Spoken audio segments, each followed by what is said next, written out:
From bureaus worldwide, this is FSN. Yes, thank you, Simon. It's Scorchio in Salford.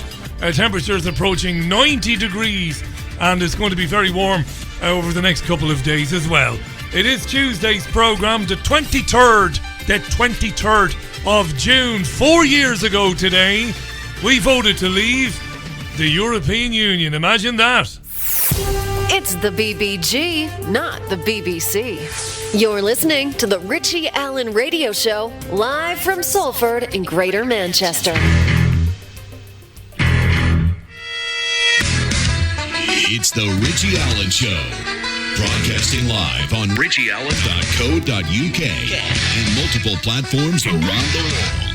And now, here's your host, Richie Allen. All right, David Vance, the political commentator and journalist, joins the programme this hour to talk about, I suppose we will reflect on the fact it's 4 years since we voted to leave the European Union. We will talk about the easing of the lockdown, and we'll talk about the cancellation of conservative commentators by social media companies, and we might even talk about Burnley football fans and White Lives Matter. We might get into that.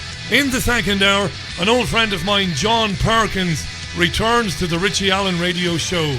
A lovely, lovely guy, a great gentleman. You will, of course, know him from Confessions of an Economic Hitman. He's written 10 books now. His new book is Touching the Jaguar, Transforming Fear into Action to Change Your Life and the World. John Perkins, hour 2, from a sweaty studio in Salford. Scorchio. Can't but channel the amazing Caroline Ahern. Scorchio. Yes, it sure is. So then, Boris Johnson, your Prime Minister, my Prime Minister, addressed Parliament, depending on where you are, and he addressed a nation on tenterhooks today to announce further easing of the dreaded lockdown. Yes, what did he say? Well, he talked about restaurants, pubs, hairdressers, and the distancing between us, the 1 metre point, whatever, the 2 metres being reduced to 1. And let's just hear Sky News presenter Colin Brazier, because he sums up what the changes are, and then we'll hear from the Prime Minister, Colin Brazier of Sky News.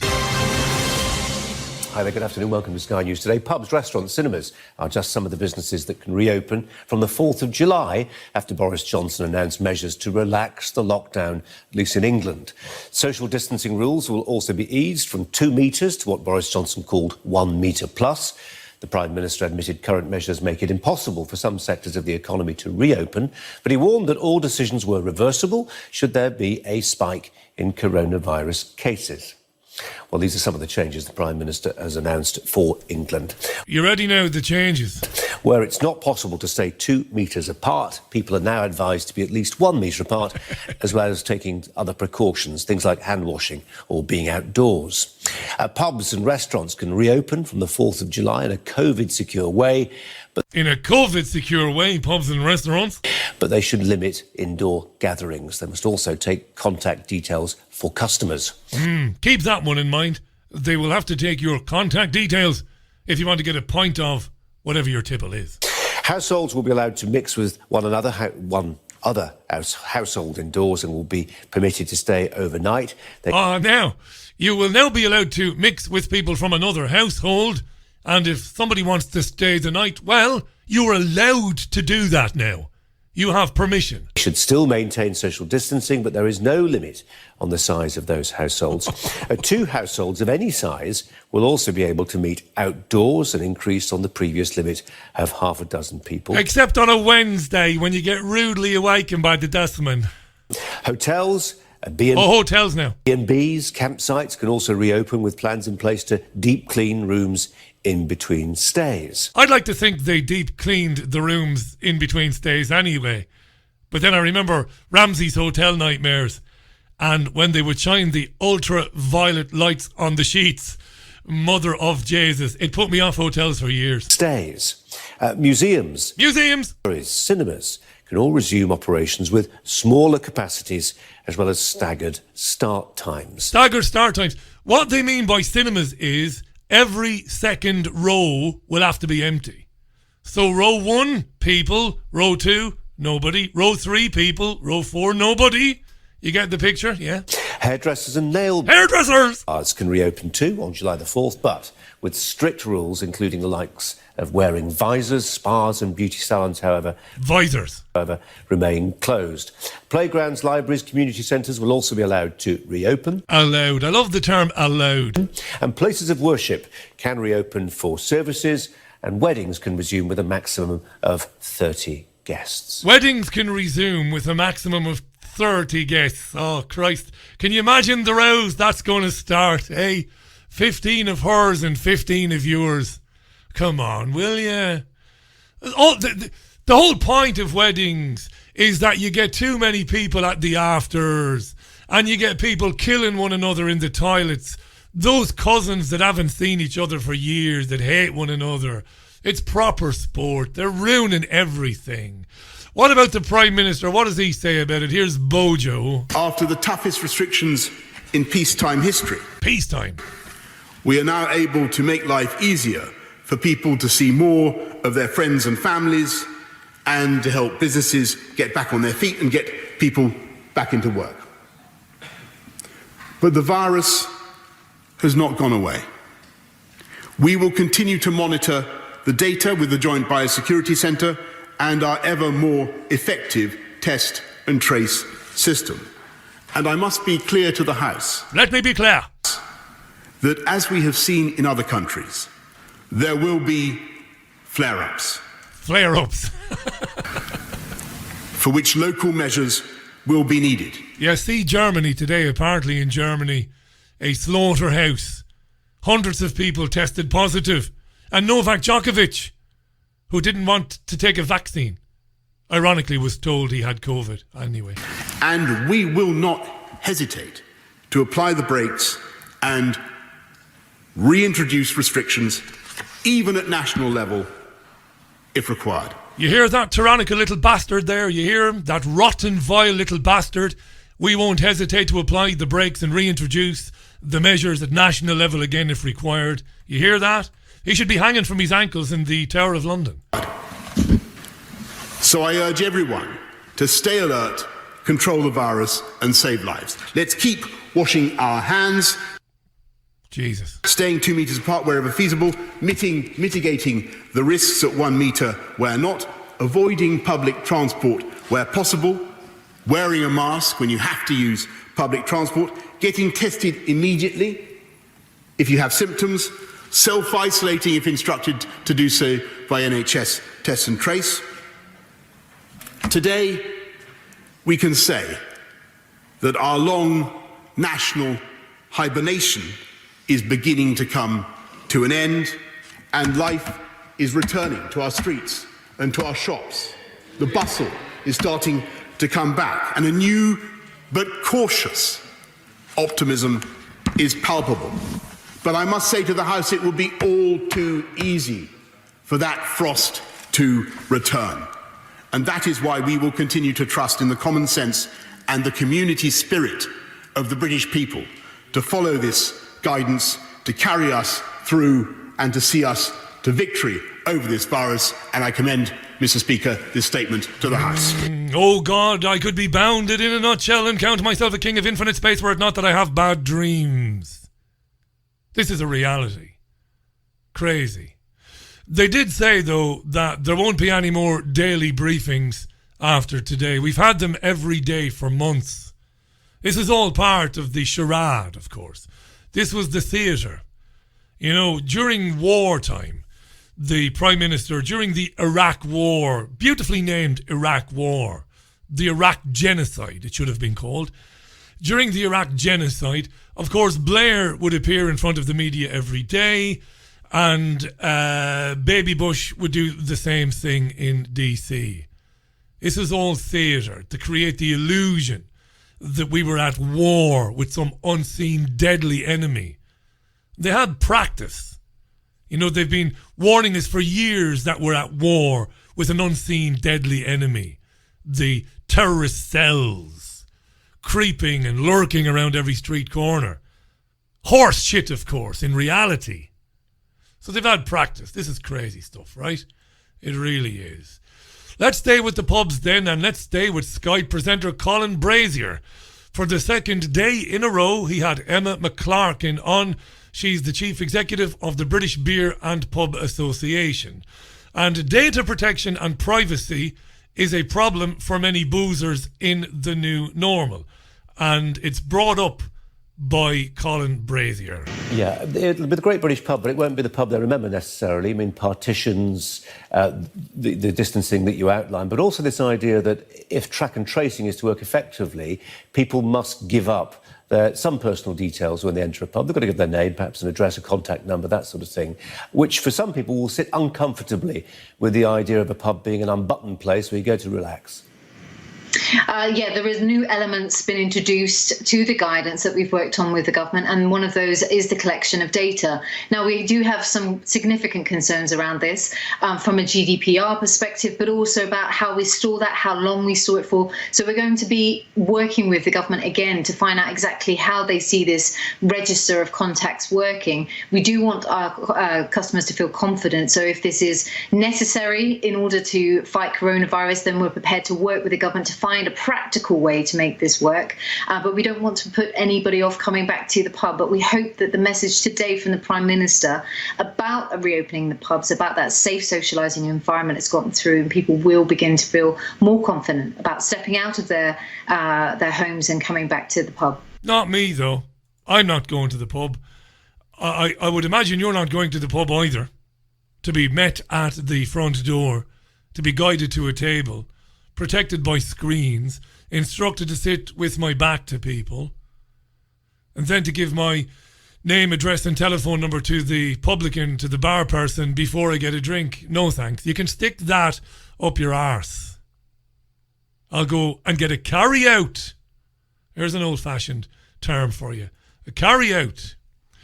The Conservative MP Philip Dunn welcomes the new easing measures and reminds us all that it won't ever be totally safe until what?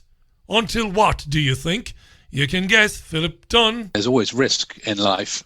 People, we could get run over by a lunatic. You could be having a picnic in a park and somebody comes up and does something terrible as happened to that awful tragedy in Reading over the weekend. So we all accept there is risk. I think when it comes to meeting people, certainly within the family context, one has got some understanding of the sort of isolation people have been living through for the last few weeks.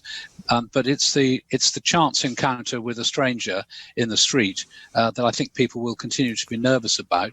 That's why the introduction of face masks, I think, provides some degree of reassurance to people. And the real reassurance will come when we've got a vaccine. When we have the vaccine. Surprise, surprise. Between the eyes, the unpredictable. that's the surprise you see. Surprise, surprise. But of course, it won't be reassuring when the vaccine arrives, and the lockdown measures won't disappear entirely when the vaccine arrives either. It's nonsense, because by the time the vaccine arrives, you'll have to have a digital health passport, and your movements will be just as restricted as they are now, unless you can declare or prove that you've had the vaccine. Philip Dunn there, Tory MP. But the pub and restaurateur managers and manageresses themselves are really happy, amazingly, and they are telling BBC reporters that they will enforce the new rules. They will stay on top of us if we enter these establishments. Here's a woman called Nisha from Mowgli Street Food in Liverpool. You'll hear her, and then you'll hear the BBC reporter winding the segment up. Nisha is a manageress. Do you want to hear her? I'd like to hear her as well. Here she is. If we get a second spike, it will be the end of the majority of restaurants. It is that serious. And right, she's saying basically we've got to really, really crack down on customers to make sure they're following the rules, because another spike will finish restaurants and pubs once and for all gone if they have to close again, right? Right. If we get a second spike, it will be the end of the majority of restaurants. It is that serious, and the end of those jobs that I protect so fiercely. It's so important that we do actually shepherd the way that people are behaving, because shepherd the way that people are behaving, she says. Because they do forget themselves, and if we do it in a gentle, courteous way, what we do is we secure our very lifeline. In a world where crowds are the new enemy. What? This is the BBC reporter now. This is the programming we talk about. In a world where crowds are the new enemy, In a world where crowds are the new enemy. Crowds replacing Islamist jihadists, you know? What kind of fuckery is this? Crowds are the new enemy. What are we going to do about all of this, eh? Me and you and me. One person allowed in a toilet at one time. That's including the gents, by the way, in these establishments. Jesus, huh? You won't be so quick to break the seal from now on, will you? When do you break the seal, by the way, dear listener? I bet you if you're English, half a lager and you're breaking the seal. We know the Sossenooks can't hold their beer, don't we? Alrighty, new normal. Last night, Manchester City beat Burnley 5-0 at the Etihad in front of nobody except the trainers and the doctors and some press people. It's vaudeville. At the beginning, as is the new custom, the players dropped to a single knee in solidarity with Black Lives Matter. While they were doing that, a plane flew overhead with a banner trailing behind it reading White Lives Matter Burnley. Everybody was disgusted. The commentators were disgusted. The players, the Twitterati, jug-ears Gary Lineker, even though he wasn't working the game. Everybody was disgusted. Burnley said they would ban the guy or guys for life. The police said they'd be looking into it to see if there was any criminality. And the guy who did it took to his Facebook page to brag. His name is Jake Heppel. I love surnames. Where's Heppel from? We got Charlotte in Burnley. Jake Heppel is a Burnley fan, and he organised the banner and the plane. And he went on Facebook this morning last night saying, I'd like to take this time to apologise to absolutely fucking nobody. He continued to say it's now apparently racist to say White Lives Matter the day after 3 white people got murdered in a park in Reading. But all we've seen on the TV is Black Lives Matter after George Floyd got murdered. What a mad world we live in, posted Jake Heppel. He's now gone from social media, but the row rumbles on. A guy called Sanjay Bandari is the chairman of Kick It Out, an anti-racism charity, right? Charity. Here's a new phrase for you. Remember you heard it on the BBG? It's a new phrase from me to thee. Racism industrial complex. It's a gold rush. Charities setting up. They get funded by governments. Okay? Lots of money. And of course the trustees of the charity, the chair people and all the rest of it, they get nice fat salaries so long as they find racism around every corner. That's the job. Anyway, Sanjay was on Victoria Derbyshire's BBC show this morning, and she had a good question by way of a viewer email.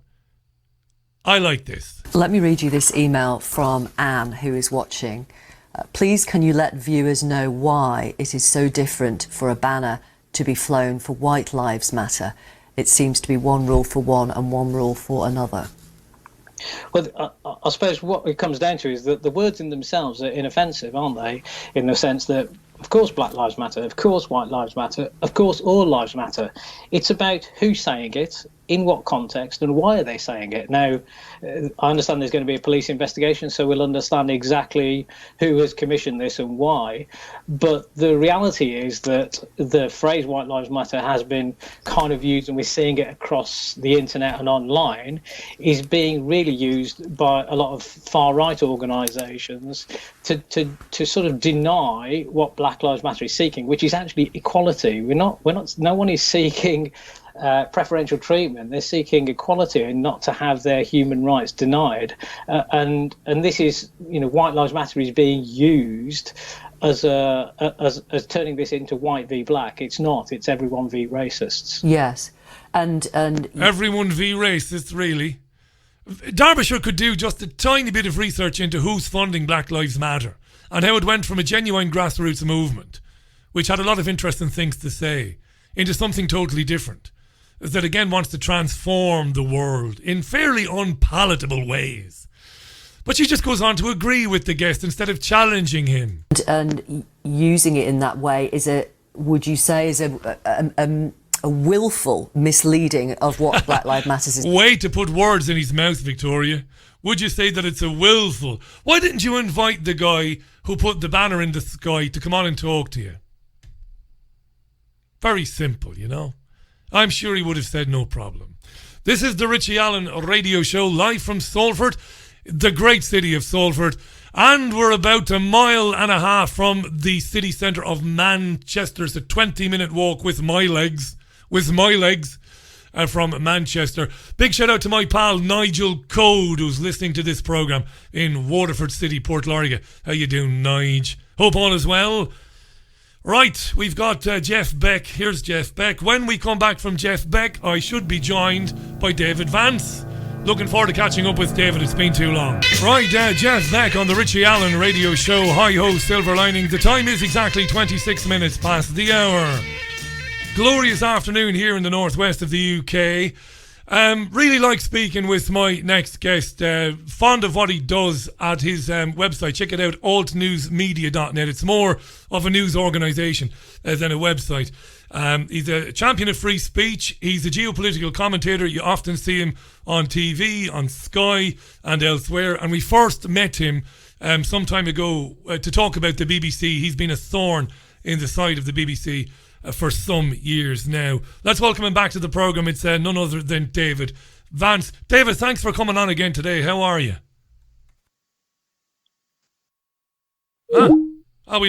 We lost him momentarily. These things happen, Let's call him back.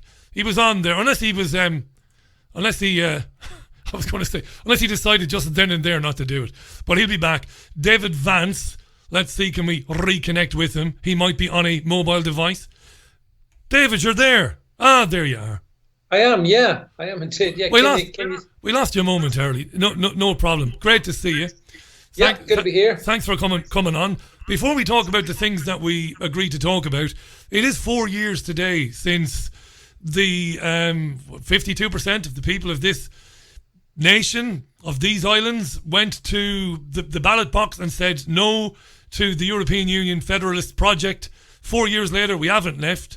I don't believe that we will leave, but then I'm a natural pessimist. How do you feel about it 4 years later?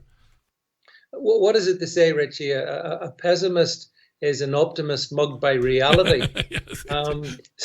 So, I think that obviously the establishment is very keen that we remain, and they've fought a long battle over 4 years.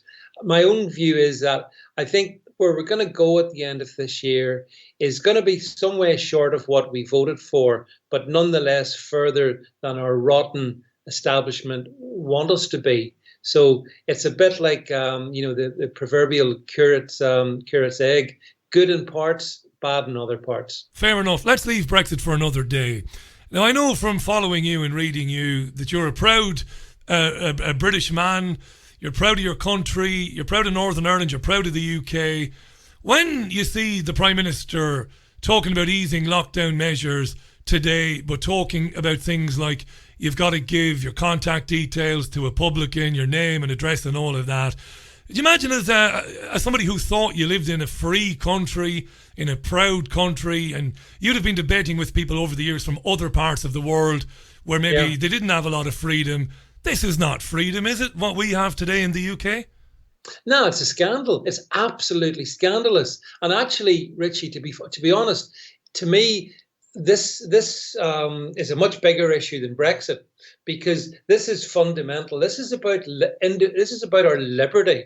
So when I read or see Boris Johnson tell us, oh, good news, you can go from 2 meter to 1 meter staying apart from human beings, and if you're going to go to 1 meter, you might have to wear a mask anyway. It's deplorable, Richie. It's really bad because this throughout this whole COVID scenario, what I've come to conclude is that we've got a very weak government. We've got an extremely weak prime minister, especially since he had COVID, but maybe before that as well. And it makes me very alarmed for a future. We see other countries around the world, in various stages of COVID hysteria. Ireland being a good example, as you know, Richie. But I have to I have taken great exception throughout this whole COVID scare to the draconian removal of and systemic removal of our freedoms and liberties, which I reject. I totally reject them. So all this today, the celebration, the hallelujah chorus, because Boris has he's thrown a few crumbs the way of the peasants, and they think that's good. Well, I don't think it's good. It's not enough. Social distancing has to end. Lockdown has to end. We've got to get back to business, Richie. Otherwise, as I keep saying to people, you got a choice. You can have your lockdown and your social distancing, or you can have an economy. Choose between them. Before we talk about the damage to the economy, because we haven't chatted since January, since all of this really kind of kicked off, I imagine after the anti-Brussels vote of 2016, I voted to leave. I know you did. Yeah. You might have been. People have been forgiven then for thinking, there's a bit of spunk left in English people and British people. They, gave 2 fingers to the tyrannical Brussels project. But then you see how people have acquiesced to these ludicrous measures and done so in a way that has put their livelihoods, the livelihoods of their children going forward in the future. They've absolutely capitulated. Has that been a source of disappointment to you? Did you not see that coming? Oh, massive. Absolutely massive. I mean, there's two lessons I've taken from this. One, that yes, so many people are sheep. I mean, we are never mind a nation of small shopkeepers. We're a nation of sheep.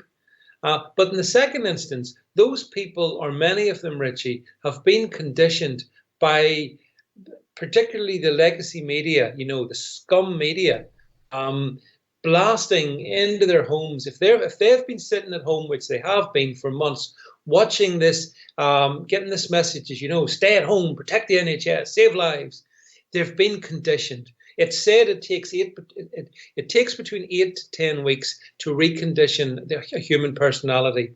The government's done that for a lot. So, at the one hand, yes, I feel angry about the fact that these people are so sheep-like, but I also understand in many regards why they have become so sheep-like. And I blame, obviously, government, the propagandists, and the celebs, all the virtue signalers, but the power, Richie, which I really resent, the power of the legacy media and the fact that people sit at home, they stare at the box. They did that back in March, in April. And I think they have become like almost drones controlled by very effective propagandist messages from government. But that's why they do it. That's why they happily hide and cower behind the front door, rather than, going out there into the big bad world and behaving like adults. Why don't we learn, David? Why don't we learn? Blair took the country to war against Iraq based on a pack of lies.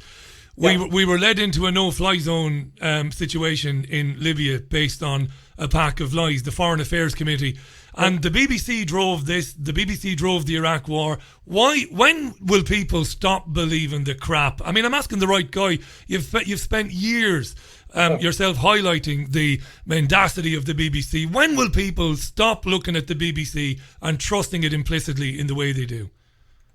Yeah, it's a great question. And if only I could give you a categorical answer. Yeah. All I can say is, Richie, that the BBC has been vile in this throughout this whole program, appalling. But I would actually, to be honest, extend that accusation right across the piece. Sky News has been appalling. ITV has been useless. Yeah. Channel 4, ridiculous. The entire UK establishment RTE, media, my friend, RTE in Dublin. Jesus, don't get me started. Dreadful. Yeah, well, we could, RTE, I know, appalling as well, and actually, this is the very good reason to remove state broadcasters, because at these moments, these statist broadcasters become simple propagandists. That's all they've been. But the BBC, particularly strange one, Richie, if I can contrast with RTE for a moment, because the BBC clearly want to bring down the Conservative government. Because regardless of the ins and outs of how Boris has handled it, and we could argue that till the cows come home, but they've been continually nipping at this and complaining about this. And, what about the ventilators? Oh, and then when that one passed, what about the PPE? And then when that one passed, what about the test kits? Constant carping, constant undermining. So the BBC wants to bring down the government that they never wanted to see elected. Whereas in Ireland, I think, Richie, and you're the expert here, but I think RTE have been more happy to support the kind of totalitarian-esque government you've got in Dublin, So I'm not sure they wanted to change it, but then there's nothing to change it to. Nothing to change it to. It doesn't matter. David Vance is our guest this hour. Great to have him back on the programme. You can follow him on Twitter. It's at DVATW, and it's altnewsmedia.net. Let's briefly talk about, because I know you're a man of business and you know a lot of people in business. I don't think anybody has a clue just how disastrous these months have been in terms of what it's going to mean for us, for workers and taxpayers in the next few years, in terms of austerity, in terms of paying back the unbelievable amount of borrowing that the government is engaged in. And it seems to me, I don't want to harp on about the media. We can move on from the media. But the media is obviously not talking about this. It wants to just ignore that, because maybe if people were to fully understand the economic impact of it, maybe they would rise up against it and say enough is enough. But it is going to be massive, isn't it?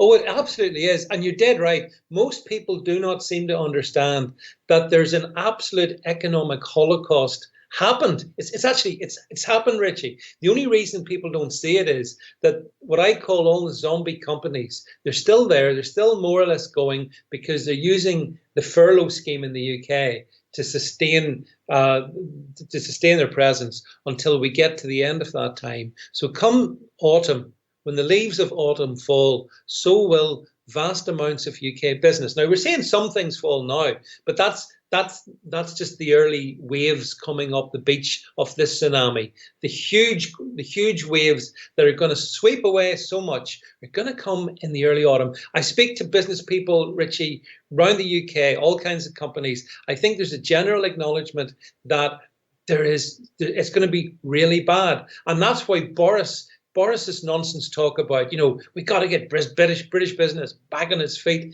It's all nonsense. It's political claptrap. Business people have been starved of profits for 3 months. Most companies, Richie, most certainly small to medium-sized companies, cannot endure being starved of your profits. You use up your funds. Yes, you're keeping people in a job, but you're not making any money. If you don't make money, you go out of business. And that's before you get into the fact that the hospitality sector, the pubs and the clubs and all, that's been crucified. The leisure sector has been crucified and continues to be. So, the people do not understand this. And the deeper problem is, Richie, I believe that after this time, there's a section of people seem to think that they have an option of not going back to actually doing their jobs, but being paid. Yeah. That's non-sustainable. Those people don't realize it, but they're actually unemployed at the moment. It's just that they're still getting this, weekly or monthly 80% from their current employer. They will be made redundant. So it's very. What you're saying is, sorry, David, this is an important point to kind of flesh out. What you're saying is, many of them don't actually realise the danger that they are in. They don't realise it, that they won't have a job to go to. See, that's terrible, but that's the media again. They should know, shouldn't they? They should know that it's unsustainable and that their bosses it's just going to collapse. And when the furlough scheme ends, many of them won't have bloody jobs to go back to. Yeah, so at the worst time of the year, so when the summer nights draw to an end and the autumn's beginning to creep in, those people are going to suddenly be woken up by the awful reality that that which was happening in March and April killed their employment. But they can't see it, and the media doesn't particularly want them to see it. I mean, the media still kind of hungers for, can't we just extend the furlough scheme? Can't we? And this is non-sustainable on economic basis. I mean, there's no way it can be extended. It shouldn't have been there in the first place, in my view. No, but and what's horrifying, sorry to interrupt you, David, what's horrifying is, for me, and I know I use that word maybe too much, but it is horrifying. You've got Sky News economics editor who writes for The Times, Ed Conway. That louser is proposing bail-ins, wealth taxes on people in the future. And he's also proposing that it's done in such a way that people don't have a chance to protect their own bloody money. Do it in the middle of the night. There's your man Vance now. Yeah, let's take £1,000 off of him. It might be all you have, because we just can't afford it. It's absolutely mental, this. Why am I talking to you about it? It should be 9 o'clock news, this. It's the biggest story in the world and nobody's talking about it. I know, but that's often the way, Richie. The scum media do not, and they haven't pursued the real stories over this entire period concerning COVID. Instead, they've gone down little rabbit holes of their own. The real story is that the decisions that have been taken by government, very ill-advised, are going to cause economic holocaust. That's just the way it is. And as I say, a big chunk of that's already happened. There's more to come. And it will all become evidenced in the early autumn, at which point the same media which is kind of played along this game, they will all turn on Johnson. They'll go for him, yeah. You can see it coming. They're going to say, well, Prime Minister, why, look at the 2 million people on the dole. This is unimaginable. And yet, for months, they've argued, they've agitated to try and keep us all at home behind our doors with the economy in free fall. And that's, Richie, why the UK probably is going to be one of the most severely economically impacted in the world. David Vance is our guest. This is hugely important information. I told you where you can follow David. I will give another mention. I know many of his listeners do follow him when he does these appearances. altnewsmedia.net, and it's at DVATW on Twitter. Let's turn to Black Lives Matter. Look, growing up in the media, I mean, I've worked at most levels of the media. I've met people from all over the world, from different backgrounds, different ethnicities. I'm not what you'd call, I don't know, a snowflake or a liberal. I like to see myself as an old socialist. I'm a trade unionist. You and I would disagree on so much, but who cares? I enjoy talking to you anyway. And I don't have any cornerstone on the bloody truth. They're just my opinions.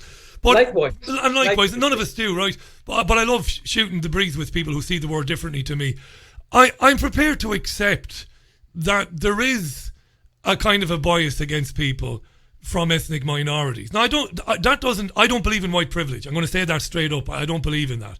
But I do believe that people from ethnic minority backgrounds, they are exposed to maybe a bit of bias, maybe that we don't experience ourselves. They do come across it maybe a little bit more when dealing with the authorities, when dealing with banks, when dealing with employers. And I have a bit of sympathy with that. But what's been happening of late kind of leaves me cold. This Black Lives Matter movement, the taking down of statues, people being encouraged to a very strange thing. It's not good enough to be anti-racist. I find this kind of very disturbing. You must be doing something to show the rest of the herd that you're actually on the side of minorities. How have you read this? This came up, of course, in the last few weeks with the death of George Floyd. Your thoughts on this, David? Yeah, well, I mean, on the Black Lives Matters, I mean, I actually think it's fundamentally racist because, you see, unless you can state, as I believe you do and I do, and I'm sure many listeners do, unless you can firmly state that all lives matter, if you then start to carve up a little ethnic chunk, and it could be Black Lives Matter, White Lives Matter, Brown Lives Matter, I'm afraid I think you're a racist. Black Lives Matter, in my opinion, is a Marxist organisation that's got nothing to do with race relations and everything to do with, ka-ching money in its bank account.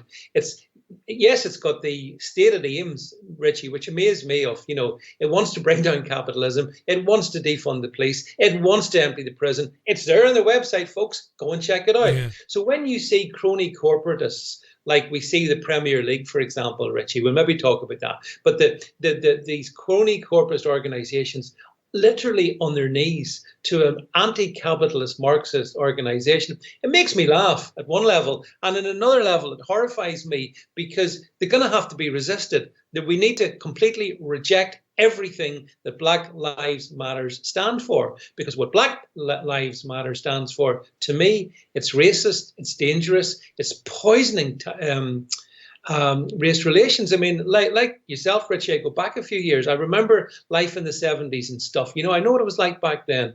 And yes, I know that the past is a different place, but I thought this country had come along and, by and large, people rubbed along mostly okay. Yes, no country's perfect. But, if you want to find proper racism, here's a tip. Go to Africa. You might find some of it there. So let's not be lectured to and patronized about our country, imperfections and otherwise. And so Black Lives Matter, to me, is a cynical use of the tragic death of George Floyd in Minneapolis. It's spread like wildfire around the world. We see our history being dismantled. We see the most ludicrous demands being made. But more worrying for me, Richie, we see our craven political establishment unwilling to actually stand up for their own heritage and culture and values, and this is the thing that disturbs me. Before we talk about Burnley, let me just interject there, because I think I agree that I think back to Black Lives Matter a few years ago. I think there was a genuine grassroots movement there, but I think it's been certainly co-opted. I know you're absolutely right. I've seen the massive corporations, Google, Disney, and others, that are funneling large amounts of money into it. It's a political organisation now. It will produce candidates, I have no doubt in my mind. But I do think, and I'm not any snowflake liberal, I am no virtue signaller.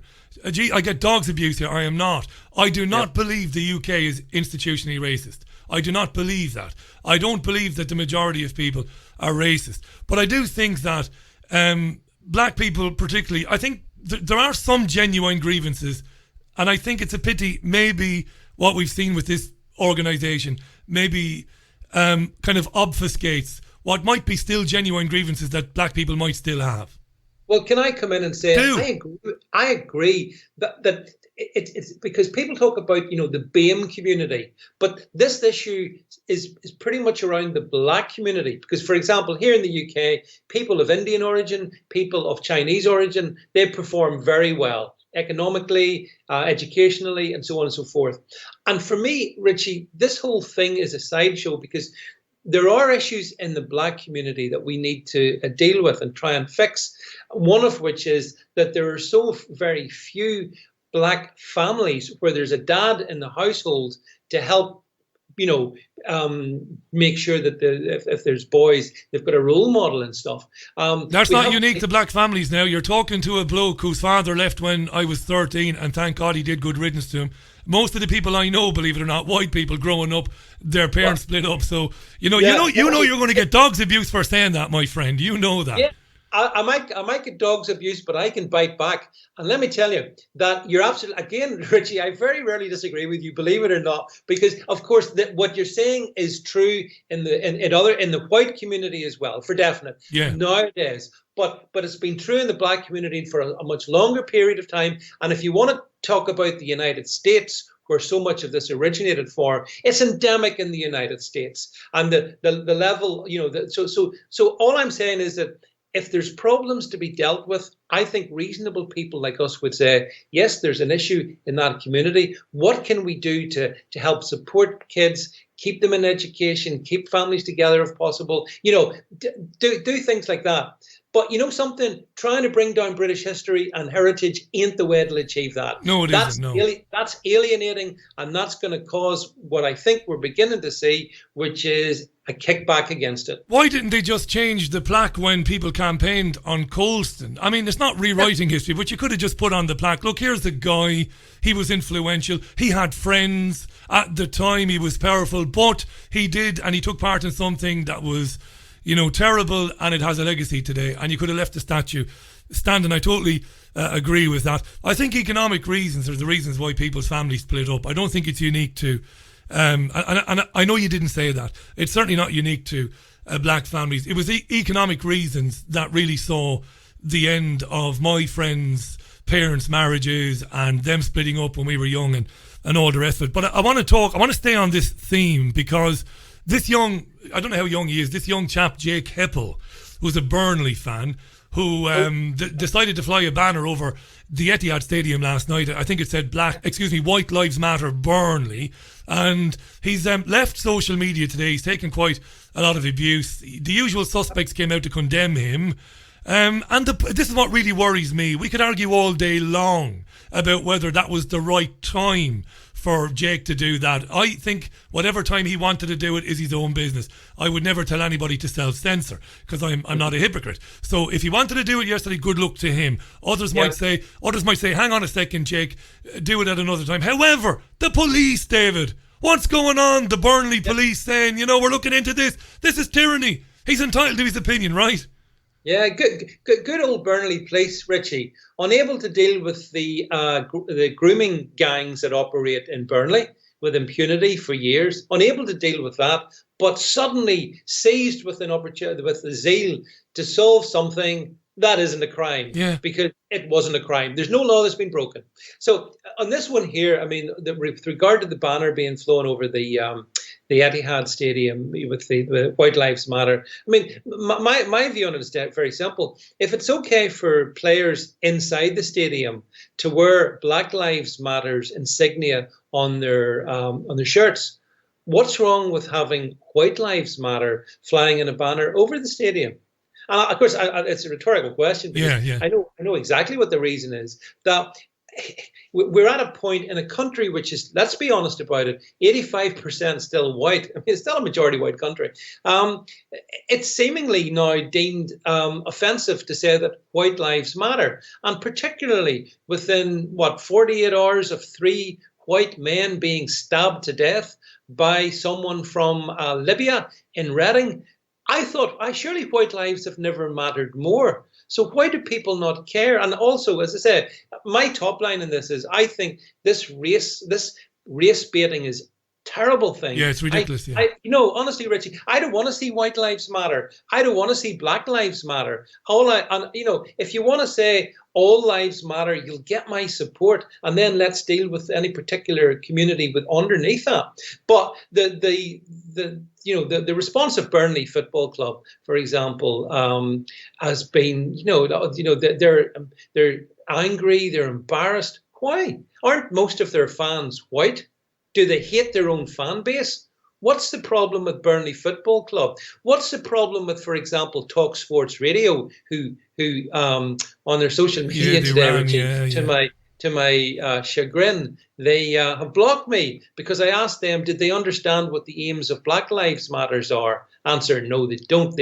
All they understand is how to virtue signal. You got blocked by a radio station. I mean, that's thin-skinned in the extreme, isn't it? A radio station blocked. Good old Talk Sports Radio. That's all the garbage, isn't it? Talk Sports just can't take. Actually, because I try never to be abusive to people. I always ask questions like, do you understand what Black Lives Matter stands for? And if you do, then fair enough, that's okay. But then surely you must respect the right of people to say, White Lives Matter. But if you go down that one, Richie, it's race baiting. It's ridiculous. Can I say something to you? I ultimately believe that no lives matter. Now, you're not stupid. You're a very intelligent guy. So you know which radio show you're on. You know the sort of things I believe. I believe that we're subject to some sort of crazy depopulation agenda. I really believe that.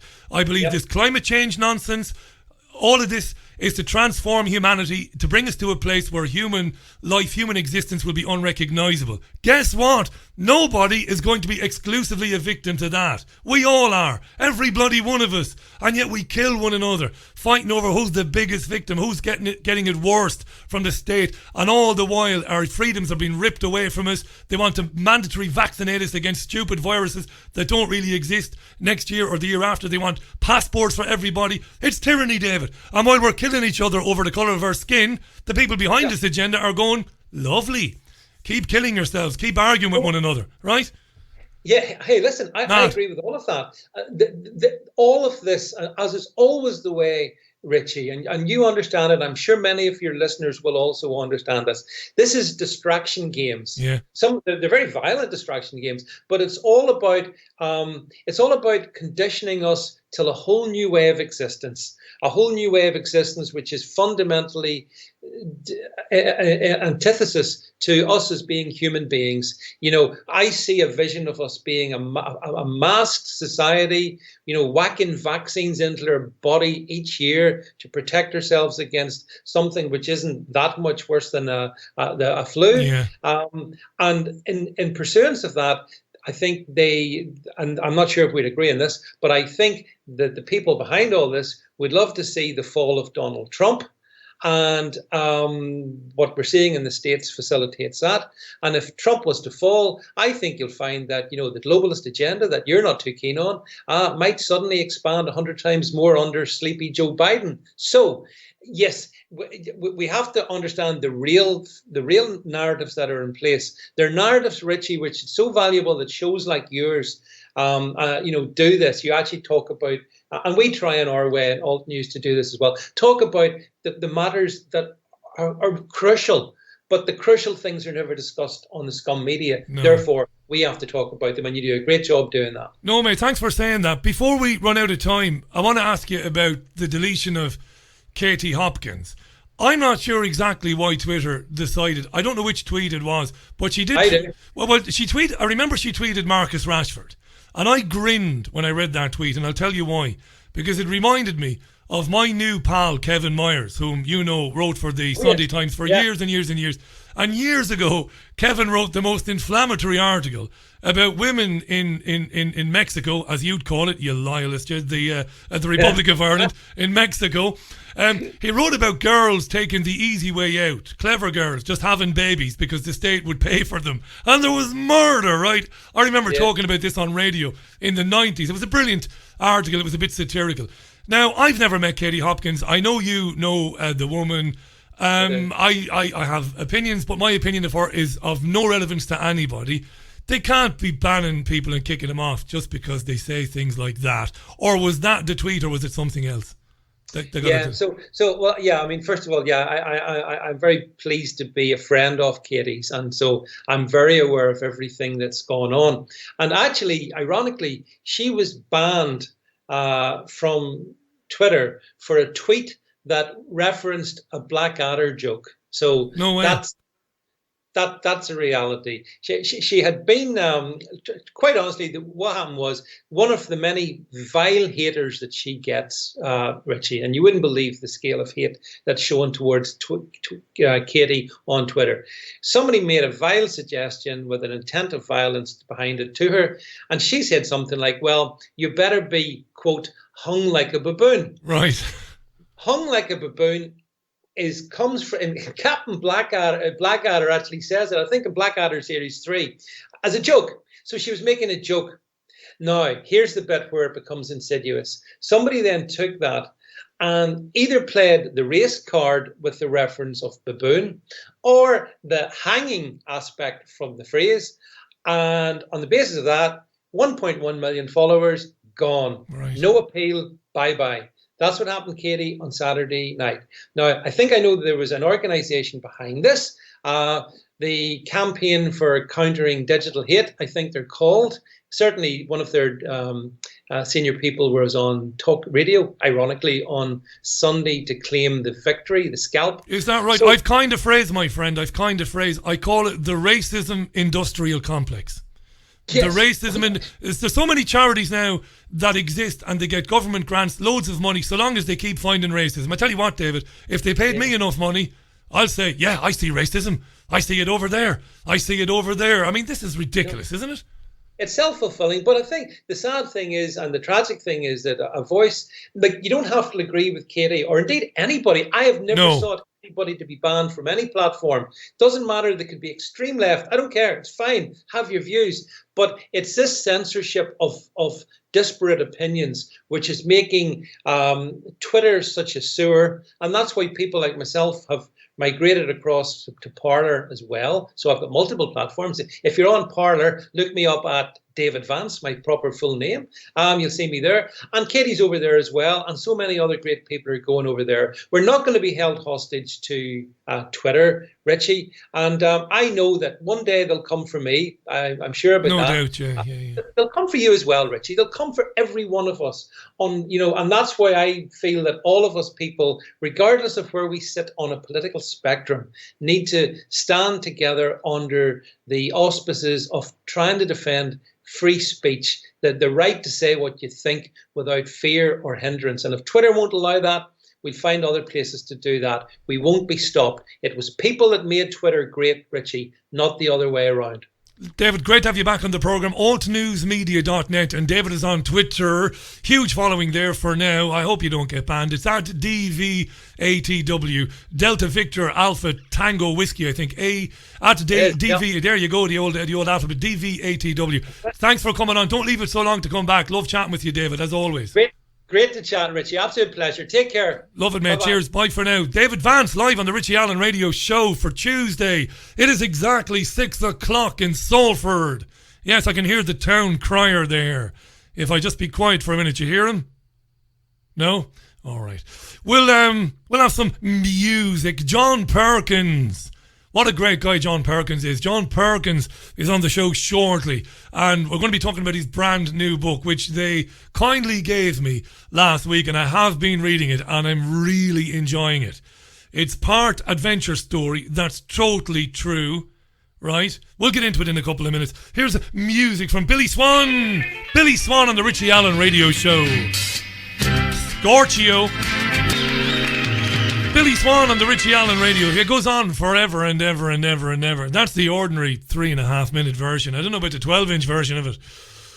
Oh, yeah. It is absolutely boiling in studio here in Salford. Hope your day's going well. It is exactly, what time's it now? 5 minutes past the hour. John Perkins standing by and will be with me in a couple of minutes' time. You don't want to miss him talking about his brand new book. I've got to say, and I've said it before, if you read one book before you die, it's got to be Confessions of an Economic Hitman. It's an incredibly important read. It really is. And listen, before we get John on, let's go to FSN for headlines. Because you never know what might have been going on in the time we were chatting with David Vance. Headlines back in 30 seconds. From Feature Story News in Washington, I'm Simon Marks. Prime Minister Boris Johnson says from the beginning of next month, England's hospitality, tourism and leisure industries can start to reopen. President Trump now says he wasn't joking when he claimed on Saturday that he'd ordered a slowdown in COVID-19 testing in the United States. And John Bolton's memoir has gone on sale in America. It is already a bestseller. Yeah, John Bolton's memoir, eh? John Bolton, what a disgusting human being John Bolton is. Right, where are we then? Something is telling... Yeah, okay. Let's get rid of that. Let's have a look at some of your comments. No, I knew I had something else to do. I knew. One of those days, when it gets warm, I get a bit mad. Back in a minute. Renowned healer Mark Byersky travels the world to find the most unique and powerful crystals for self-healing. Since the ancient times, crystals have been used as healing tools. They hold a natural healing vibration and are highly charged in positive energy. Mark teaches how to channel the universal energy and transfer it to the crystal to activate its healing power. Each crystal is used for its unique ability to target a different physical or emotional challenge. Mark Byersky is an author, healer, speaker, and founder of the Pure Energy Healing Academy. He shares powerful messages of inspiration and healing on his daily YouTube videos, reaching millions worldwide. Mark's crystals, healing oils, and incense sticks are most sought after by other healers. His collection is available online at www.markbyersky.com. His work is presented through Lemon House, a company that creates and curates consciously made gifts. Right, welcome back. Welcome back. Look, free speech is important. Now, that's an obvious statement. But I interview some people sometimes and we chat away. And by nature of the fact they are on the programme, it suits certain people to assume or to insinuate that I must be in total agreement with those people. I'm not. I enjoy interviewing people with whom, my worldview would be entirely different. But I like them anyway. I like listening to them because they're articulate and they make a cogent argument. I've been interviewing David Vance for a couple of years, and I know that to many people on the so-called left, they don't like David because of his background and because of his points of view. It doesn't matter to me what his background and what his points of view are. Don't be making assumptions, And as for the young man who flew the banner over the Etihad Stadium yesterday, I'm not in agreement or I'm not in disagreement with the young man. I don't know what is on the young man's mind. I wouldn't mind interviewing him, but I wouldn't be going on air calling him a racist without knowing anything about him, apart from the fact that he took a photograph of himself with your man Lennon, Tommy Robinson, a couple of years ago. That's not, reason enough for anybody to make a judgment and say, oh, the guy's a racist. There are a lot of very, very complicated issues at stake here. Listen to my interview with Raja Mia about Oldham and grooming gangs in Oldham and why he believes those grooming gangs have been allowed to operate, in Oldham, and why the Asian vote is courted in places like Oldham by politicians there, why that is, and why often working class white people, not everywhere, but in these places, are ignored and become an afterthought. These are real things, but nobody wants to talk about these things because people fear being labelled as racist or bigoted. But I don't fear that. I couldn't care less. It's 10 minutes past the hour. Let's get John Perkins back on the Richie Allen Radio Show. Huge interest in this, unsurprisingly. I will be looking at your tweets as we go along. Do tweet the programme. As usual, it's at Richie Allen Show on Twitter. I met my guest this hour. I met him about 11 years ago. I was doing a radio show in Spain, and he was very kind to come on with me every 2 or 3 months to chat with me about the issues, about things that were not being discussed in mainstream media. That was very humble of him because even then he was a best-selling author, selling millions of books worldwide, New York Times best-selling author. I've mentioned before, Confessions of an Economic Hitman is a gift to humanity, and it's the one book I think everybody should read before they die. And he's got a brand new book out right now, and his assistant was very kind, his publishing company was kind to send it to me last week so I could read it. I'm nearly finished reading it. It's outstanding, and I recommend you read it too. It's Touching the Jaguar, Transforming Fear into Action to Change Your Life and the World. Let's welcome the shaman, the whistleblower, the teacher, the peace activist, the world traveller, the best-selling author, John Perkins. You are welcome back to the Richie Allen Show. John, how are you? I'm great, Richie. Thank you so much. How does one live up to that kind of an introduction? Well, you have lived up to it. And when I was reading the book over the weekend, knowing that it's true that these experiences you had in the jungle, in the Peace Corps, were real. It's so well written, John. It's so well written. It transports you to the jungle and the experiences you had there and becoming ill and living at subsistence level. It's extraordinary. It reads like an adventure book. That section of the book, it's a brilliant read. Thanks so much for writing it.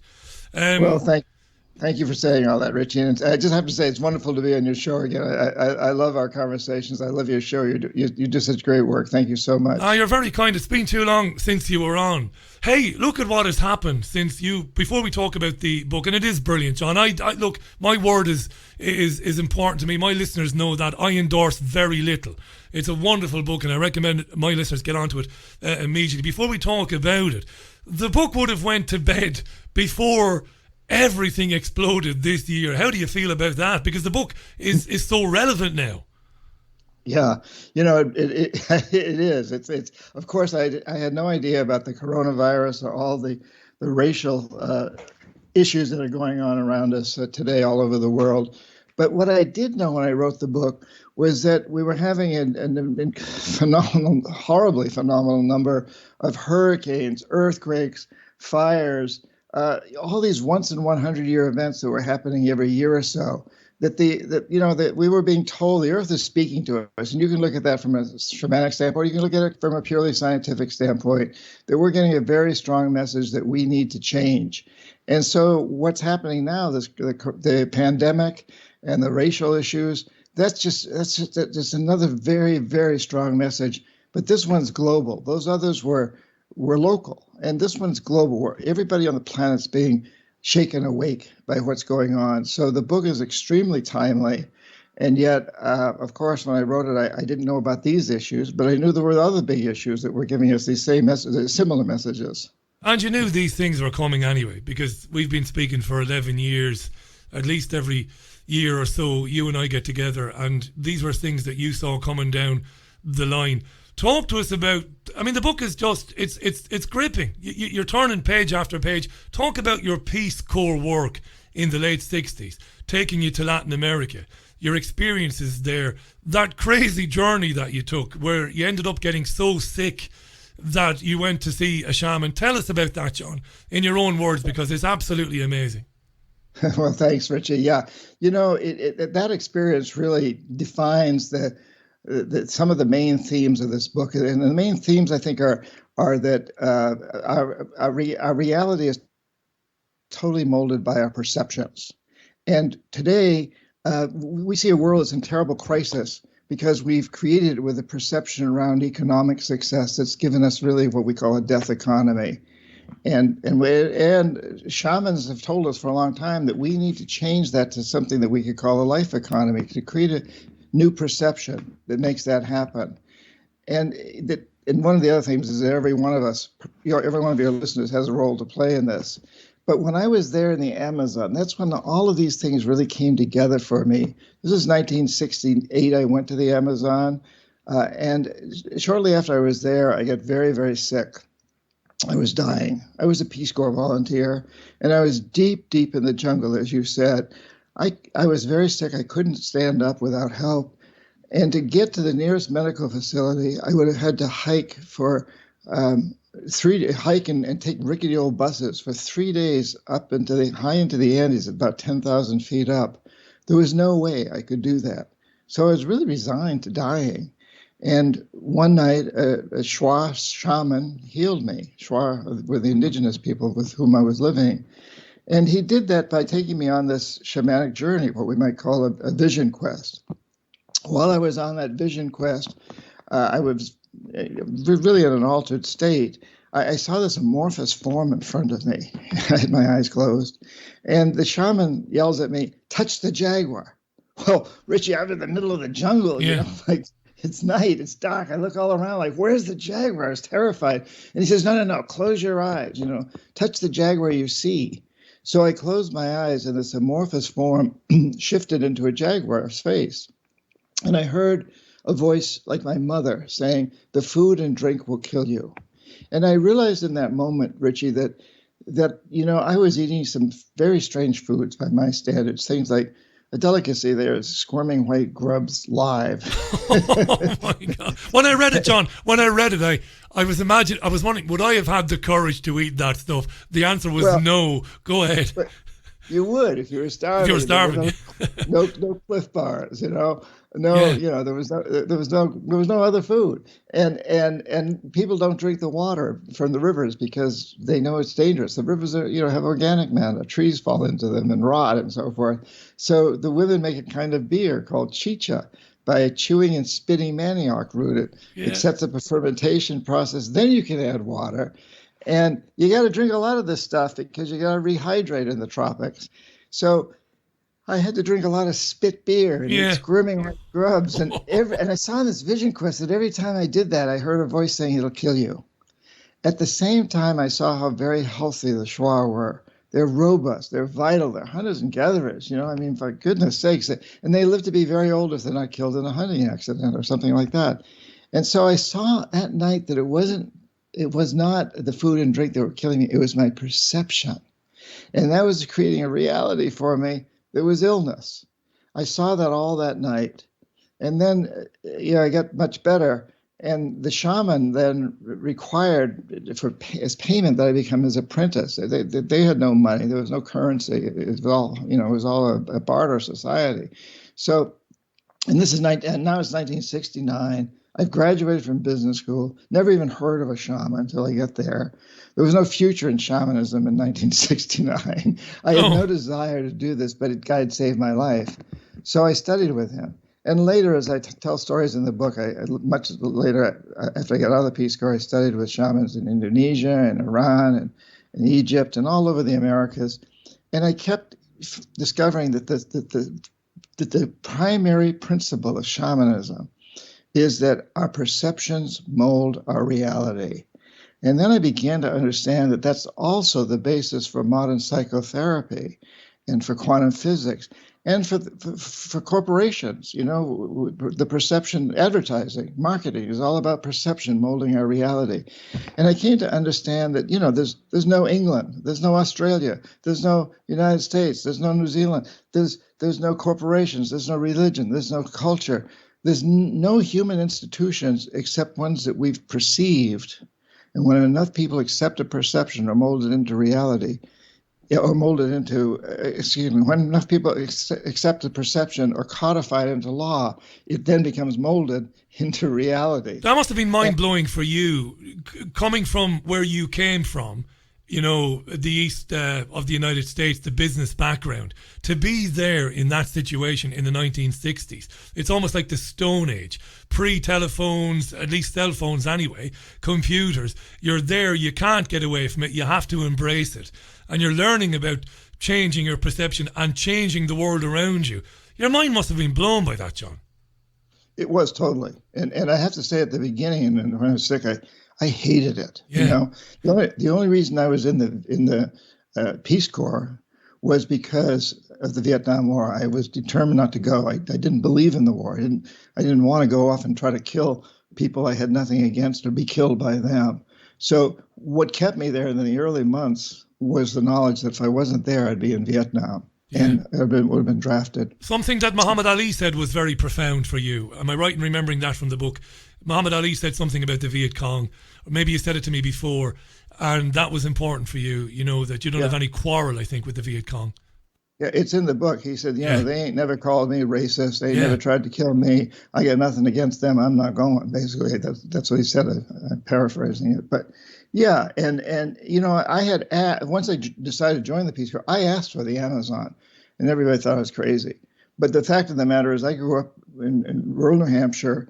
I come from over 300 years of people who lived during the time of the early settlement of New England in the United States, the East Coast.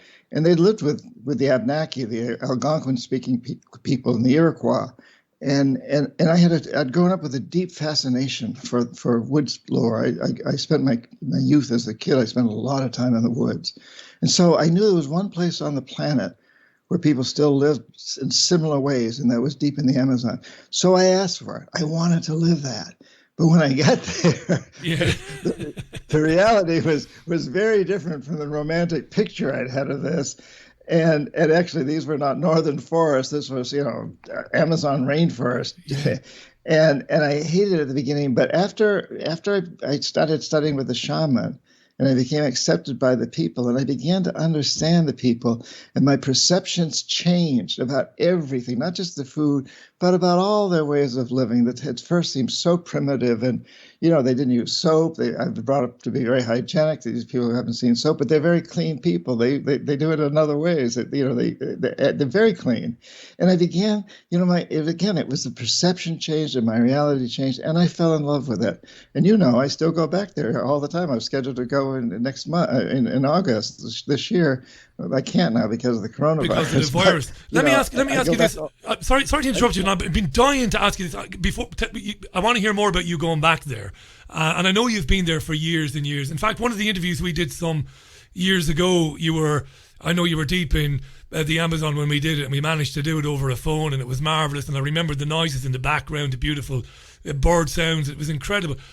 I was reading, the book is fantastic. We're talking to John Perkins. You know John's books. You know who John is. Touching the Jaguar, Transforming Fear into Action to Change Your Life and the World. I recommend you read it. Here's the thing, right? Over the years, I've often fantasized about indigenous tribes in remote parts of the world. And I've had this fantasy that these people would be deeply just people, that there would be very little crime, that they would be honest, that they would elevate their elders rather than throw our elders away into homes and forget about them, I think, like many of us do. And that rather than primitive, I mean, you just said it yourself, rather than be primitive, they're actually in many ways more advanced than us. So I've had this romantic vision of what the hierarchy of these indigenous tribes would be like. Am I right? Is my romantic vision, I mean, it comes across in the book a little bit. How do you feel about, my perception of what it must be like to be living in a tribe like that? Well, yeah, and I've spent a lot of time in those places, and I say in the beginning of the book that I do not idealize individual indigenous people. There are brutal ones, and there are peace-loving ones. There are very sane ones, and there are insane ones. They're human beings. They've got all, as individuals, they've got all the issues that all the rest of us have in many ways. But what I do idealize and what I do respect is that as cultures, traditionally, and that's changed as progress moves in, but traditionally as cultures, they've had a long-term view.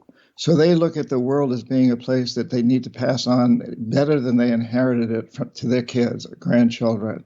They need to take care of nature. They see their deep interrelationship with nature. That's ingrained in their culture.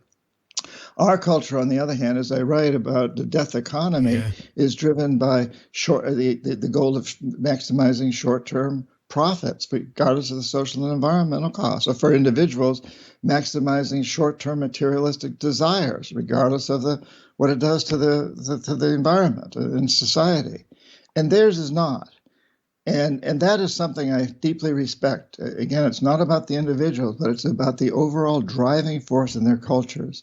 And I've also come to understand, Richie, that we all come from cultures like that. Out of the 250,000 or so years that we've been human on this planet or seen ourselves as humans, we've lived most of that time in what we call life economies, like what they do, where you really look at the long term. You want an economic system that's rejuvenating, it is itself a renewable resource, the system itself. And throughout most of our history, that's how we've lived. It's only been with the last kind of the blink of the eye of human history that human beings have been driven by this very selfish, very greedy idea that we've got to maximize short-term materialistic gain. Confessions of an Economic Hitman, most people I've met now have read it. It was on the New York Times bestseller list for nearly 2 years. It sold continuously since then. We know about the follow-up books, of course, as well. And Hoodwinked, of course. You move back to the United States, and our listeners are eagle-eared, and they know you and they love you, and they'll be saying, John, you spent the time, the shaman, and I love reading this in the book. It's an amazing, I'm going to say it again, it's a great read. You're with the shaman, and all he wants in return for helping you is that you become a sort of an apprentice for him, and you learn from him. And then you go back to the United States, and then begins one of the most important parts of your life. Obviously not the most important part, because you've gone on to do great things and you continue to do them. But your Hitman phase, where basically you begin to come back to that part of the world and arrange loans for countries by predatory banks to get those countries into trouble. So some of our, I suppose, more eagle-eared listeners will say, John, how did you go from your experiences in 1968, 1969 to getting back into that world, that corporate world and the banking world, and then going back and doing, that part of your life, the Hitman phase? How did that happen? Yeah, it's a very important question, and the answer ties right in with this theme of perception creating reality. I was in the Peace Corps in Ecuador for 3 years. But I'd come out of business school. When I got out of the Peace Corps, I did what I'd been trained to do. I became an economist with a major consulting firm. I became chief economist quite quickly. My job really was to convince, to identify countries with resources our corporations want, like oil, Ecuador is one of them. And then to convince that country to take huge loans from the World Bank or its sister organizations. And the money would have to be used to hire our companies, U.S. corporations, that would make huge profits by building infrastructure projects in these countries, power plants and industrial parks and highways, things that benefited a few wealthy families, the ones that own the industries, that own the commercial establishments, and so forth. And that also increases GDP. So when you all the statistics, all the economic models show that when you make this kind of investment, you increase the economy, which is defined as gross domestic product. I believe that.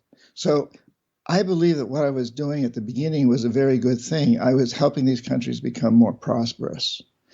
And it took a while for me to understand that this is just a perception, that GDP is a false perception of prosperity. It measures the very rich. It's totally skewed in favor of the rich. So I could say in my own country right now, the United States, 3 individuals have as much wealth as half the population of the United States. Yeah.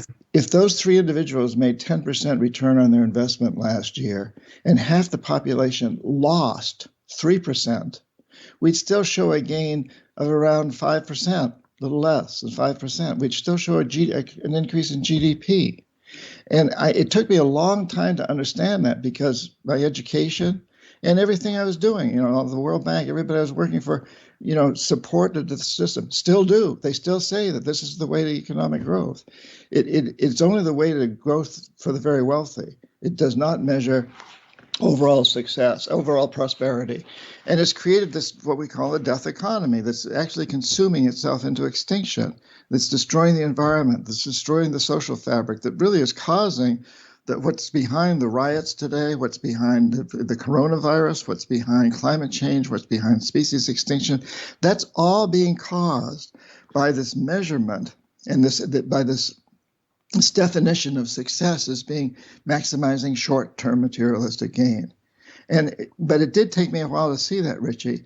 And once I saw it, once I was able to see through the old perception that created this reality, it's that theme again, then I had another perception I had to overcome. I had a really big jaguar I had to touch.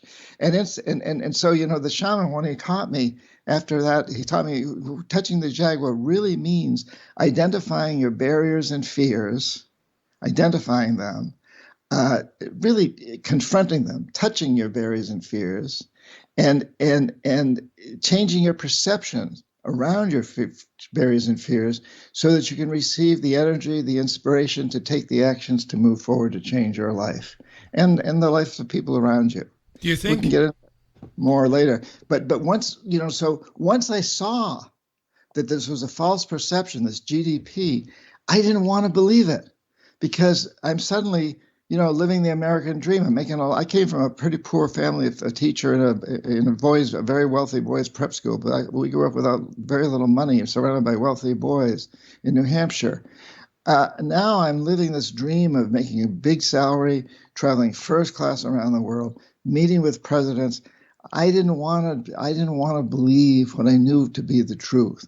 And eventually I had to touch that jaguar and see that I really wasn't happy doing this. And maybe it was what the perception was the American dream, but that was only a perception too. The reality was that I was miserable and I had to get out and change it.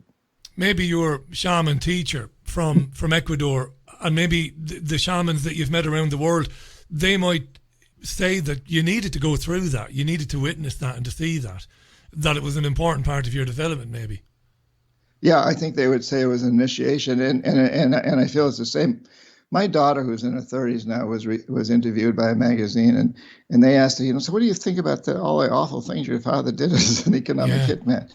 And she said, well, yeah, I know at the time he didn't realize they were awful, but I know he may regret it today. But she said, I'm grateful that he did those things because he totally understood the system and he now has the credibility. He was a chief economist. He speaks the language. He can go out and talk to corporations and big international economic conferences, which I do. I was just at one with 12,000 people in Russia, and I've been in China, and I've been all over the world speaking at these conferences. And she said, so he understands the system from the inside, and he has the credibility to speak about it. And so I think there's a lot of truth in that, and for me, it was sort of a personal initiation. And in the larger sense, it also put me in a position where I am able to tell the stories that you so beautifully honored in the words, as you said earlier. I do write this as a narrative nonfiction through telling real stories, true stories, because I think those are fun for people. Those are more fun to read than some sort of a economic treatise that uses fancy economic terms. No doubt, and I've it's been those who've read the book, people like Deepak Chopra and others, have loved the book just as I've loved it. And one or two people have said it begs to be, a screenwriter should take it, because it would be an absolutely beautiful film. Just to remind our listeners, we're speaking with John Perkins. I don't need to tell you who John is. Amazing guy. JohnPerkins.org. I'll put his website on our Twitter. John's on Twitter as well. The new book is an outstanding read, right? It's called Touching the Jaguar, Transforming Fear into Action to Change Your Life and the World. But I will say something, and I've said this to you before and I mean it. It took some courage to write Confessions, because you're not stupid. You knew that was potentially a death sentence. You knew that, didn't you, when you wrote it? I mean, you're exposing one of the key secrets to how our civilization works and whom it benefits. You knew that. Yeah, well, it would be nice to think that I was very heroic, but the fact of the matter is a little different than that. And then after I quit being a chief economist, economic hitman, I did that for 10 years. In the early 80s, after I quit, I started writing an expose to explain what I'd done. And I contacted other people who had jobs like mine, economic hitmen, and the jackals. We haven't mentioned the jackals, but these presidents of countries knew that if they didn't accept the deals I was offering them, there were people behind me that we called jackals, who were usually CIA assets, who would either overthrow governments or assassinate their leaders. And the United States, unfortunately, has a long history of this. We've admitted that we were deeply involved in the overthrow and the death of Salvador Allende of Chile, and Arbenz of Guatemala, and Mossadegh of Iran, and Lumumba of the Congo, and Diem of Vietnam, and on and on and on and on and on. And so I started, after I left the business, I started writing this book, and I contacted other economic hitmen and jackals to get their stories. And very quickly, I received anonymous phone calls threatening my life and that of my, at the time, infant daughter. And I took these calls very, very seriously. It was terrifying, because I knew what these guys could do. And then I got invited out to dinner by the president of Stone & Webster, a big engineering consulting firm that was had been a rival of my company. And he said, you have a great resume, chief economist of this company, and we'd like to use your resume in our proposals. You don't have to do any work for us. Just let us use your resume. And I'm prepared to write you a check tomorrow morning for $500,000, $500,000. This is in the 80s, $500,000, nothing to sneer at today, but back then it was even better. Yeah. And he said, just don't write the book. So suddenly, Richie, I'm being hit the same way I hit presidents of countries. I'm being offered the big carrot, $500,000 for doing nothing, a consultant's retainer, which is not illegal. It was definitely a bribe, but it was not illegal. And at the same time, I'm being told, hey, the assassins are there in the background, the jackals.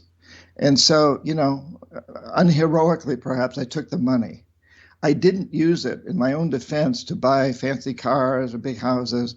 Yeah, I went back to Ecuador. I went back to the indigenous people. And I just said, I want to help you save your forest. And out of that, I formed a couple of nonprofits. I co-founded the Dream Change and co-founded the Pachamama Alliance.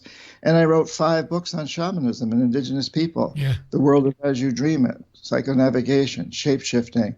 But I didn't write the book that I knew I needed to write. So that wasn't terribly heroic. It was, though.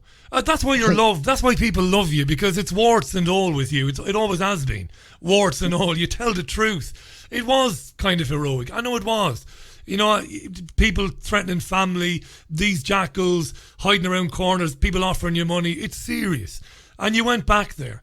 and this is detailed beautifully in the book, you go back. And when you go back, and I want to talk in a few minutes, I'm only mindful of the time. I don't want to be interrupting you of all people, but I'm looking at the time. You've got plenty of other interviews to do.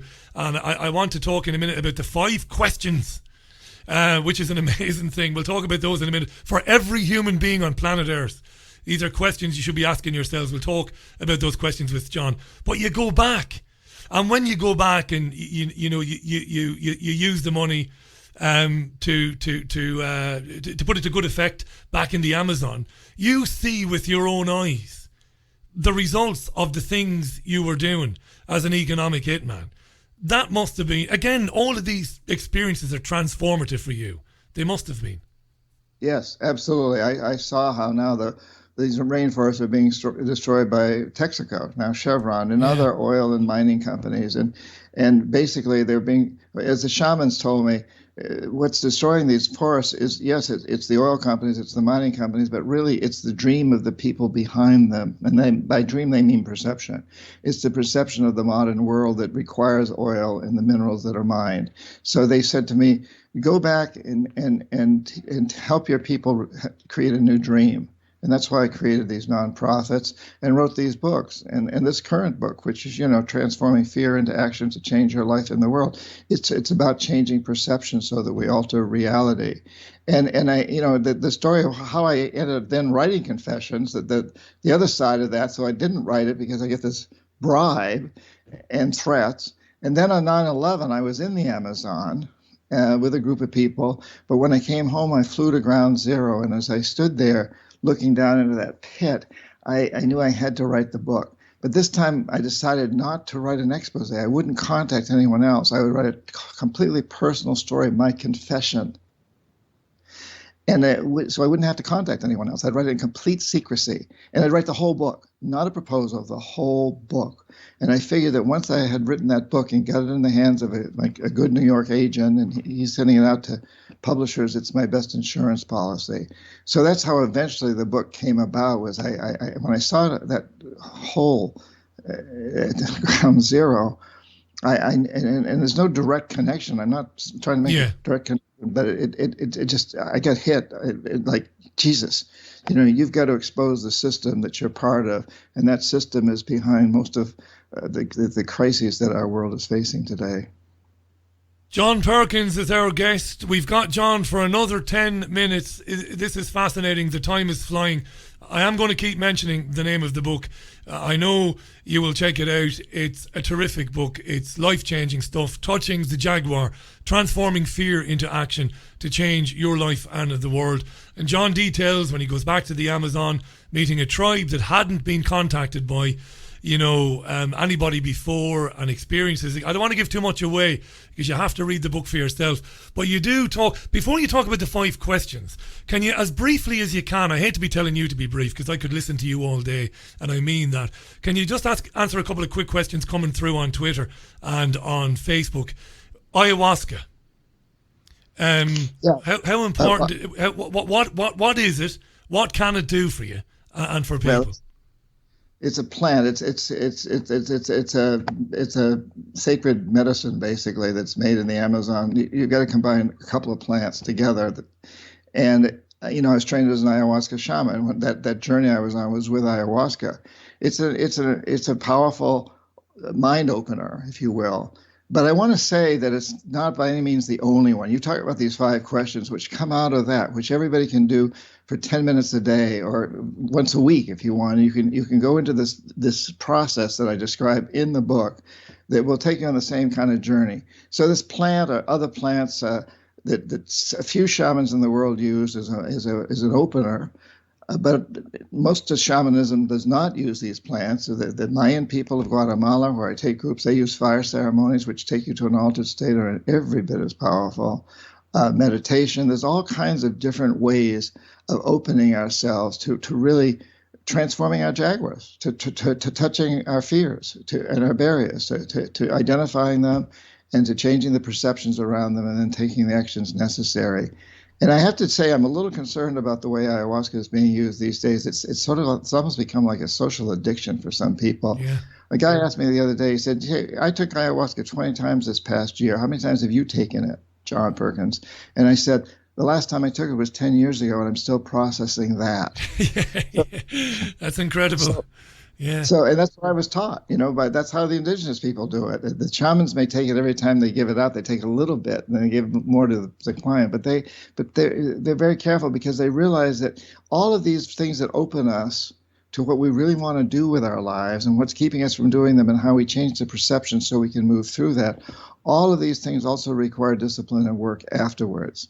You don't just keep going through the process over and over to get up more and more highs, if you will. You need to take what you've learned and do something with it and really apply it. And that gets into those 5 questions you've referred to. Yeah, and just before the 5 questions, one other question which might be a bit stupid, but I was brought up to believe there's no such thing as a stupid question, so I will ask it anyway. The shaman you've met, and because you learned that you can change, by changing your perception, you can make serious positive change, not only in your life, but in the wider world. And you're living proof of that. Does that mean, and this is, again, it's stupid because we could be here all day talking about this, is that evidence that the world is not what we think it is in terms of its physicality, that it is something different? What does shaman think about that? The world being, I don't want to get into this kind of holographic and all that. I don't want to get into any of that, but that we can change the makeup of it. There's so many answers to that question. Yeah. It's a profound question. And let me give just one answer. So right now we've created this world, which I think we all know is teetering on the precipice of disaster. Yeah. There's climate change. There's no question. There's species extinctions. There's income inequality. There's racial inequality. And there's a pandemic right now. And there's so many things going on. And they've all been created by this reality that comes through a perception. And the reality is this death economy, that everybody's out there, or most everybody, there are exceptions, but most everybody's out there struggling to maximize their short-term materialistic benefits. And that's the driving force behind corporations. That's based on this perception of short-term gain. If we change that perception and we say the perception is no longer short-term gain, it's to maximize long-term benefits for people and nature. And that becomes a driving force behind corporations. We create a life economy, and I go into detail in the book about what a life economy is, but in essence, it's an economic system that pays people. It pays investors returns and pays people to have jobs that clean up pollution, that regenerate destroyed environments, that recycle, that create new technologies for energy, communications, transportation, everything.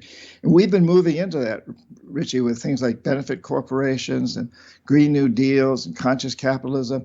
We've been moving into that. And I think this virus and all that's going on in the world today is pushing us further. So, yes, that perception of what it means to be successful has created a reality that can be easily changed by changing the perception. And that's one example. There's many levels where our world is created by our perceptions. Brilliant. Let's finish for today on the 5 questions that people should be dealing with for themselves on a daily basis. Just before we do that, touching the Jaguar, transforming fear into action to change your life and the world. We're talking about it. It's John Perkins' new book. John, the 5 questions. So in a way, Richie, the stories I tell in the book, which I think are fun to read, exciting, lead us into this daily practice. Or we don't do it every day, and it takes less than 10 minutes when you do it. But the practice is defined in the book, but it is based on 5 questions that we can all ask ourselves, no matter what our jobs are. And I'll give a couple of examples. So the first question is, what do I want to do for the rest of my life? What will bring me the greatest satisfaction, the greatest bliss? I would answer that by saying, I want to write. A friend of mine, kind of the opposite end of the spectrum, says, I want to work with my hands in wood. I'm a carpenter. And the second question then is, how do we apply this vision of our own future in a way that'll help others? Because we're all happier if we help someone else, one other person or the whole world.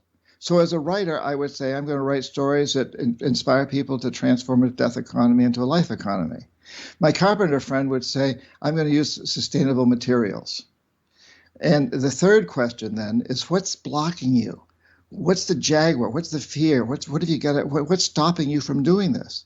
As a writer, I might say, I just don't have enough time to write every day. And my carpenter friend might say, well, my clients aren't interested in paying more money to use sustainable products. They're just not willing to do that. And so the fourth question is, how do I touch the jaguar? How does that change my perceptions? For a writer, it would be, well, listen, I can get up half an hour earlier every morning and write, or I can watch an hour less of television every night and write, and I can do it every night or, 3 nights a week, but I'm going to discipline myself to cutting out some time from something to allow me to write. And when the carpenter touches that jaguar, the jaguar says, hey, tell your clients that's not a cost. It's an investment in the future. They may pay a little more for sustainable materials, but then they can show their son or their daughter, look, the carpenter built this cabinet or built us this house using sustainable materials. This is an investment in your future, son and daughter, and your children's future. And then the fifth question is, what actions do I take today, every day? And you apply this. That's why you go through the exercise every day. So for a writer, it might be I write another page today, or I write another chapter. Or for the carpenter, it's, well, I'm going to go out there when I'm building this cabinet or this house. I'm going to keep telling my clients, hey, look what you're doing. You're investing in the future of your children because you're paying a little bit more for some of these materials, but it's not a cost. It's an investment. Yeah. And so we each go through these questions, and the answer to the last three, how do I change my perception? And what actions do I take? Those will change periodically. We'll move through. We'll touch certain jaguars, and then other jaguars will arise. Once the book's written, I got to go to a publisher. Confessions of an Economic Hitman was rejected by 39 publishers. That was a lot of jaguars I had to touch. a lot of not to just give up, or to go jump off a bridge or something.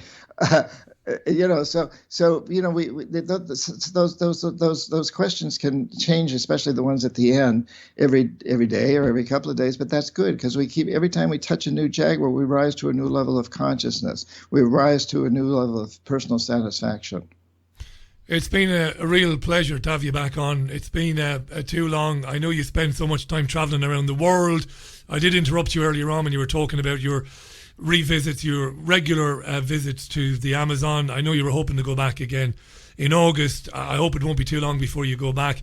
Folks, you've been listening to John Perkins, and I'm going to recommend again that you read Touching the Jaguar, Transforming Fear into Action to Change Your Life and the World. It's available at all good bookshops and online bookshops. And for more on John, it's quite simple. Go to johnperkins.org. Thanks for your time today, my friend. Godspeed to you. Look after yourself. I'm glad that in these crazy times, people like you are in the world doing what you do. Thank you, John. You're welcome, Richie. Thank you so much. Thank you for your incredible show. I love your show, and I'm so honored to be on it. Thank you very, very much. Keep up your great work. You're too kind. Thanks, John. Loved having you back. John Perkins, folks. You know, John, Confessions of an Economic Hitman, 10 books, millions of sales, TED Talks, world traveller, shaman, gentleman in every sense of the word, and great teacher. Check out his new book. Go to johnperkins.org. The time is 11 minutes to the top of the hour. It's more like 10 minutes to the top of the hour. Great to have John back on the programme. Hey, listen, when John was talking about climate change there, I know one or two of you might have wanted me to jump in and say, I don't believe in anthropogenic climate change. John Perkins is well aware that I don't believe that man-made CO2 is killing the planet. There's no need for me to keep jumping in and saying that. Where I'm in total agreement with John is on everything else, and the fact that I believe that we are destroying the environment. I don't mean we are. I know you're not doing it and I'm not doing it, but there is a deliberate agenda to destroy the environment, to pollute the rivers, the lakes and the seas, to render the earth uninhabitable. It's done in so many different ways. Geoengineering, I would argue. I don't think John would agree with that, but it doesn't matter. Fracking, although not so much these days, thanks be to God. So he's an amazing guy. The book is a terrific read. I recommend you get it. I won't say that again. Right, let me read a few tweets then. It's bloody warm, eh? It's bloody warm. Just a reminder, by the way, before we go any further, two things. One, I won't be with you tomorrow. I've got personal business to attend to tomorrow afternoon. I won't be back in time for the radio show. I did mention this yesterday. Tough shit, Paddy. That's the way it is. I won't be with you tomorrow. Simon Dolan is going to be with me on Thursday to give us an update on what's going on with his case against the UK government and the lockdown. But I want to give a shout out to Natalie Stacey. Now, I should have done this not only last week, but I should have done it the week before. Not because of any obligation, but because I wanted to do it. Natalie Stacey is a big friend of the Richie Allen Radio Show. I've met Natalie in Manchester at the free speech event organised by the Trigger Warning Boys, the Meet Space event. Lovely lady, very bright, very articulate, very intelligent. And for some weeks now, Natalie has been presenting a music show on triggerwarning.tv, which follows this programme.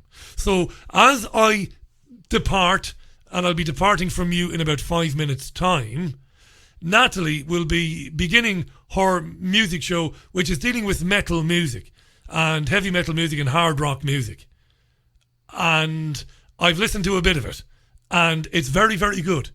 I'm not the biggest metal fan in the world ever, but I recommend it. Hayden Hewitt loves it, and he is one of the biggest metal fans in the world. And it's improving week on week as Natalie gets more comfortable doing it. And it's on Trigger Warning, 7 o'clock. It is repeated, I believe, on Sundays. But Tuesday evenings at 7, just after me, Natalie Stacey. So basically, break a leg, Natalie. Well done for throwing your hat into the radio ring. And check her out at 7 o'clock on triggerwarning.tv as I ease out the door for a very cold beer. It's boiling. And I get this thing all the time. Why don't you get some aircon, BBG? Listen. The Richie Allen Show operates on a shoestring budget. I don't have corporate sponsors. I don't have advertisers. Right? Bestowing upon me enormous amounts of money. So I've got to cut my cloth to fit my measure.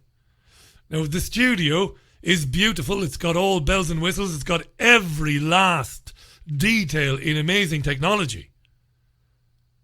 But I don't have a couple of £1,000 to get a decent enough aircon unit. Well, it wouldn't be. It'd be more like 1,500 quid. And I don't care. I'll sweat it out until I can afford one. But that's the way it is in the independent media, you see. You've got to cut your cloth to fit your measure. And that's what we do. That's what I do. All right? It's absolutely sweltering in the studio. I believe when I'm out and about on my personal business tomorrow, it's going to be sweltering as well. And I believe it'll be sweltering on Thursday. But then on Friday, it's going to break up. We're going to have thunderstorms. And those thunderstorms will bring cooler weather. That's according to the BBC. The only thing the BBC gives you these days with any accuracy is the weather forecast. Of course. Yeah. Hi to Kate. How you doing, Kate? This is Kate Vignoles. Do you pronounce that Vignoles, Kate? Nice to be chatting with you on Twitter. Hi to Diane. My friend Diane, who was on the programme, of course, talking about her experiences as a transsexual woman. How you doing, Diane? Was in touch with me yesterday. Hi to Faisal, hi to Base Ninja, hi to Trevor. Trevor says, I wonder if John had taken ayahuasca when he saw the Jaguar. It's not apparent in the book. And I've read the book, nearly completed the book. No, I don't think so. He was gravely ill with dysentery. He was all over the bloody place, eating the foods that he had been exposed to when he arrived as a Peace Corps volunteer in 1968. It's incredibly well described over several chapters, and it's very gripping. And the spit beer that he talked about, I mean, if you look this up on YouTube, you'll see this being made, spit beer. It's gruesome. It's grim. It's where the fermenting process is done by women chewing this thing and spitting it into a bucket. It's dreadful. And I believe I'm such a coward. I believe I would die. I would actually die. Such a coward am I when it comes to things like that. In other ways, I'm not a coward. In other ways, I've faced physical challenges in the past and I've met them head on with some degree of bravery. But when it comes to that sort of thing, I would just expire. Yes, I will just die peacefully in my delirium. But anyway, that's just me. That's just me. Right, so that's it. So I won't be with you tomorrow. I'll talk to you on Thursday. I might drop in on social media once or twice. You might catch me on social media over the next day or two. In the meantime, check out Natalie Stacey on triggerwarning.tv. She'll be live in about 5 minutes' time.